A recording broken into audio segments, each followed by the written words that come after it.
नमस्कार दोस्तों, एक बार फिर से स्वागत है आपका हमारे चैनल में। और आज हम एक्सप्लेन करने वाले हैं एक साइकोलॉजिकल थ्रिलर सीरीज को जिसका नाम है द लॉन्गेस्ट नाइट। तो फर्स्ट एपिसोड को आज हम एक्सप्लेन करेंगे और अगर आपको वीडियो अच्छा लगे तो वीडियो को लाइक जरूर कीजिएगा और चैनल को भी सब्सक्राइब कीजिएगा ताकि आगे के एपिसोड में जल्द से जल्द अपलोड कर सकूं। तो फर्स्ट एपिसोड की स्टार्टिंग में हम देखते हैं सिमोन नाम के एक आदमी को जो कि किसी की बॉडी को पॉलीथीन में लपेट कर कहीं पर ले जा रहा होता है और वो उस बॉडी को एक गड्ढे में डाल देता है। यहाँ पर हमें पता चलता है कि सिमोन एक साइको किलर है जिसने ढेर सारे लोगों को मारकर एक गड्ढे में डालकर रखा था। यहाँ पर हम देखते हैं कि उन्हीं में से एक लड़की जिंदा है जो कि तड़प रही थी, लेकिन सिमोन उसे बेरहमी से दफन कर देता है। अब आगे हम देखते हैं सिमोन को एक मॉल में जो कि वहाँ पर कुछ वाइन वगैरह खरीदता है और यहाँ पर हमें पता चलता है कि आज क्रिसमस डे की नाइट है। थोड़ी देर के बाद सिमोन क्रिस्टीना नाम की एक लड़की से मिलती है। दरअसल क्रिस्टीना उसी मॉल में काम करती है। वो क्रिस्टीना से बात करने की कोशिश करता है लेकिन क्रिस्टीना उससे बात नहीं करती। अब ये सीन यहीं पर कट हो जाता है और फिर अगले सीन में हम देखते हैं सिमोन को अपने घर पर जो कि वाइन पी रहा होता है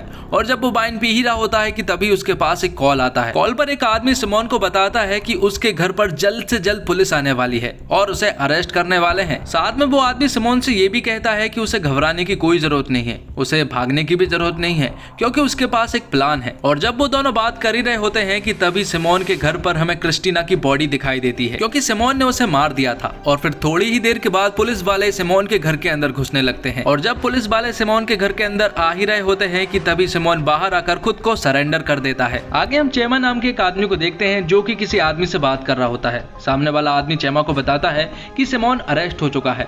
ये दोनों कौन है फिलहाल हमें तो नहीं पता, लेकिन यहाँ पर चेमा फुल रफ्तार से अपनी कार को आगे बढ़ाता है और ब्रिज से नीचे कूदा देता है। ये उसने क्यों किया ये हमें आगे पता चलेगा। आगे पुलिस वाले सिमोन को जेल ले जा रहे होते हैं लेकिन सारे जेल बंद हो चुके थे, इसलिए उन्हें ये ऑर्डर मिलते हैं कि वो लोग सिमोन को बरूका जेल ले जाए। बरूका जेल एक ऐसी जेल है जो कि आधी जेल और आधा हॉस्पिटल है।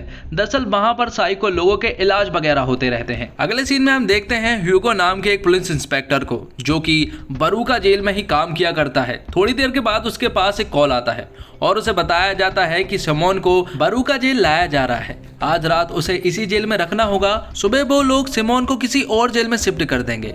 अब ह्यूगो के पास ये इमरजेंसी थी लेकिन आज क्रिसमस डे की नाइट भी थी और उसने अपने बच्चों के साथ आज डिनर करने का प्लान भी बनाया था। लेकिन जब ह्यूगो अपनी बेटी लॉरा को बताता है कि इमरजेंसी के कारण उसे बाहर जाना होगा तो लॉरा ह्यूगो के ऊपर गुस्सा करने लगती है और गुस्सा होकर वो अपनी माँ के घर जाने लगती है। दूसरी तरफ बाहर में हम कुछ आदमियों को देखते हैं। यहाँ पर एक आदमी दूसरे आदमी से कहता है कि उन्हें आज रात किसी काम को अंजाम देना है, उन्हें कई सारे लोगों की जरूरत पड़ने वाली है, इसलिए सभी लोगों को बता दो और ये अलर्ट कर दो कि आज रात उन्हें निकलना है। अब अगले सीन में हम देखते हैं कि पुलिस वाले सिमोन को बरूका हॉस्पिटल ले आते हैं। अंदर जाते से ही सबसे पहले उसकी तलाशी ली जाती है। तलाशी के दौरान तो उसे कुछ नहीं मिलता, लेकिन यहाँ पर पुलिस वाले बहुत ज़्यादा कंफ्यूज थे क्योंकि उन्होंने सिमोन के बारे में बहुत सुन रखा था। वो एक साइको किलर है ये उन्हें अच्छे से मालूम है और वो बहुत खतरनाक है ये भी उन्हें मालूम है। ह्यूगो के पास कोई और चारा नहीं था, इसलिए वो अपने दोनों बच्चों को लेकर पुलिस स्टेशन जाने लगता है। जाते समय वो उनकी माँ को कॉल करके बताता भी है कि वो उन्हें पुलिस स्टेशन लेकर जा रहा है और ये बात सुनने के बाद उनकी माँ ह्यूगो को बहुत चिल्लाती है। और फिर थोड़ी देर के बाद ह्यूगो अपने बच्चों के साथ बरूका जेल पहुंच जाता है। वो उन्हें अपने ऑफिस में बिठाकर खुद सिमोन से मिलने के लिए जाने लगता है। रास्ते में उसे डॉक्टर मोंतेरो मिलती है। यहाँ पर डॉक्टर मोंतेरो ह्यूगो से पूछती है कि आखिर उन्होंने सिमोन को हमारी जेल में क्यों लेकर आए। तो ह्यूगो उससे कहता है कि सिर्फ आज रात की बात है, सुबह होते ही उसे किसी दूसरे जेल में शिफ्ट कर दिया जाएगा। और ये दोनों बात कर ही रहे होते हैं कि तभी वहाँ पर एक सिक्योरिटी गार्ड आती है जिसका नाम करीना मोंटेस होता है। वो यहाँ पर ह्यूगो को बताती है कि आज रात उसे यहाँ पर उनकी मदद के लिए भेजा गया है। आगे ह्यूगो सिमोन के केबिन में जाता है जहाँ पर वो एक पुलिस अधिकारी से मिलता है और उससे कहता है कि सिमोन को बाकी कैदियों के साथ रखना बिल्कुल भी ठीक नहीं है, इसलिए उसे किसी दूसरे केबिन में शिफ्ट कर देना चाहिए। इसलिए वो लोग सिमोन को एक ऐसे केबिन में बंद करने लगते हैं जहाँ पर किसी का भी आना जाना बिल्कुल मना है। जब वो लोग सिमोन को उस केबिन में बंद कर रहे होते हैं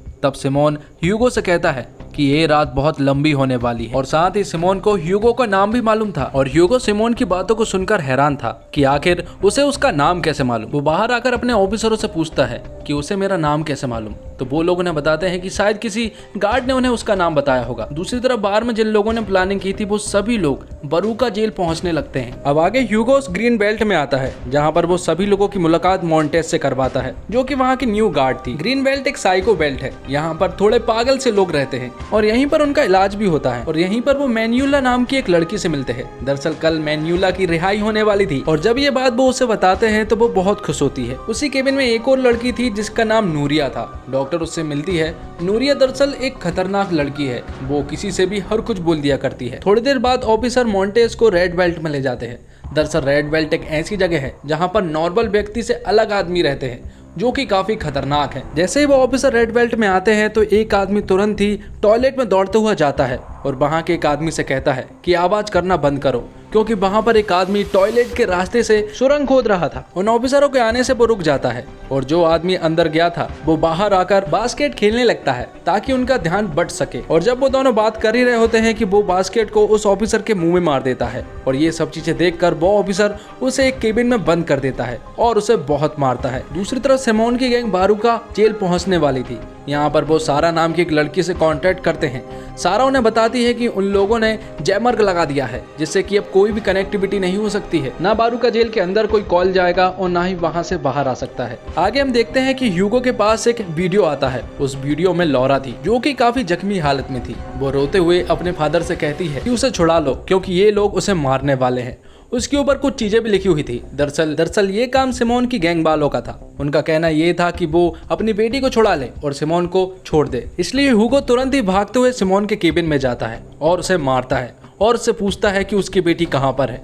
तो सिमोन उससे कहता है कि ये रात सचमुच बहुत लंबी होने वाली है, वो बिल्कुल सुरक्षित है और वो लोग जल्दी यहाँ पर पहुंचने वाले होंगे। यहाँ दूसरी तरफ सारा ने इलेक्ट्रिसिटी भी बंद कर दी थी जिससे कि बरूका की पूरी लाइटें बंद हो चुकी थी। और यहाँ पर सिमोन ह्यूगो से कहता है कि अगले 5 मिनट में वो बरूका जेल के बाहर होंगे और होता भी कुछ यूं ही है क्योंकि वो लोग अंदर घुस जाते हैं और वहाँ के लोगों को बंधक बना लेते हैं। यहाँ पर ह्यूगो और उसके पुलिस ऑफिसरों को ये बात पता चल चुकी थी कि बाहर वो लोग सिमोन को लेने के लिए आए हैं, इसलिए वो उनसे बात करने की कोशिश करते हैं। उस गैंग का एक आदमी ह्यूगो से बात करना चाहता था। जब ह्यूगो से बात करता है तो वो आदमी ह्यूगो से कहता है कि हमें सिमोन को दे दो तो हम यहाँ से चुपचाप चले जाएंगे, लेकिन अगर उन्होंने ये काम नहीं किया तो वो यहाँ पर बहुत तबाही मचाने वाले हैं। लेकिन ह्यूगो साफ मना कर देता है और कहता है कि वो लोग सिमोन को इनके हवाले नहीं करने वाले। इसलिए गैंग के लोग बरूका जेल के अंदर गैस छोड़ देते हैं और सभी लोग तितर बितर हो जाते हैं और पहुंच जाते हैं ग्रीन बेल्ट के अंदर, क्योंकि एक वही जगह थी सेफ जहां पर की गैस नहीं पहुंची थी। ह्यूगो और अपने ऑफिसरों के साथ साथ उन्होंने सिमोन को भी अंदर लेकर आ गए थे और सिमोन को देखने के बाद ग्रीन बेल्ट के लोग उससे पूछने लगते हैं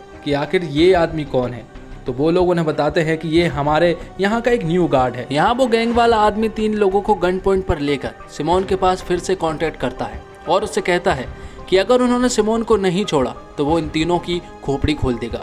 लेकिन सिमोन फिर से मना कर देता है और ये बात सुनने के बाद गैंग वाला आदमी पूरी तरह से बौखला जाता है और उन तीनों की खोपड़ी खोल देता है और अपने गैंग वाले साथियों से कहता है कि तैयार हो जाओ क्योंकि वो लोग अंदर जाने वाले हैं। यहाँ दूसरी तरफ हम लॉरा को देखते हैं जो कि एक कार में थी। उसके हाथ बंधे हुए थे और एक लेडीज कार चला रही होती है, लेकिन यहाँ पर लॉरा किसी तरह से अपने हाथ को खोल लेती है और उस औरत के साथ झड़प करने लगती है जिसके कारण उनकी कार का एक्सीडेंट हो जाता है। और इसी के साथ पहला एपिसोड यहीं पर खत्म होता है। तो दोस्तों उम्मीद करता हूँ आपको ये वीडियो पसंद आई होगी। वीडियो पसंद आई हो तो वीडियो को लाइक जरूर कीजिएगा और चैनल को भी जरूर से जरूर सब्सक्राइब कीजिएगा ताकि आगे के एपिसोड में जल्द से जल्द अपलोड कर सकूं। धन्यवाद।